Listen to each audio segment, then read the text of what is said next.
Hello বন্ধুরা, আজ আমরা একদম সকাল সকাল কোথায় জানো? কলকাতার একেবারে মোস্ট হ্যাপেনিং প্লেস প্রিন্সেপ ঘাটে। আর এখানে গঙ্গার ধারে দাঁড়িয়েই এখন শুরু করছি আজকের ব্লগ।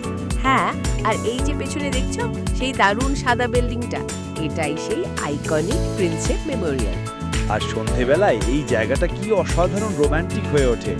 এখন আমরা দুজনেই একটু হাঁটতে হাঁটতে চলেছি গঙ্গার ঘাটের কাছে। ক্যামেরাটা একবার ওই দিকটাও দেখাও। এই তো বন্ধুরা, দিনের মিষ্টি আলোয় আমাদের প্রিয় প্রিন্সেপ ঘাট। উফ, এখন যদি আমাদের ছোট্ট একটা নৌকা থাকতো, গঙ্গার মাঝে গিয়ে একটু ঘুরে আসতাম, কি বলো? মন্দ হতো না। আর দেখো, সামনে সূর্যটা কি সুন্দরভাবে গঙ্গার জলে ঝিলমিল করছে।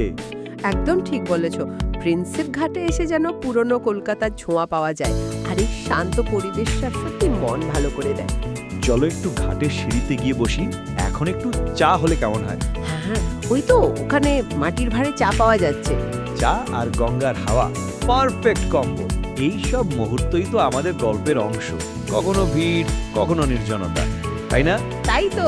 আর বন্ধুরা, তোমাদের জন্য রইল গঙ্গা বক্ষীর পাখির চোখে দেখা এক্সক্লুসিভ ফুটেজ। তাহলে বন্ধুরা, তোমরা দেখতে থাকো আর জানিও কেমন লাগছে। আজকের ভিডিওটা যদি ভালো লাগে কমেন্টে জানিও কিন্তু। আর হ্যাঁ, সাবস্ক্রাইব করতে ভুলো না। দেখা হবে পরের ব্লগে। টাটা।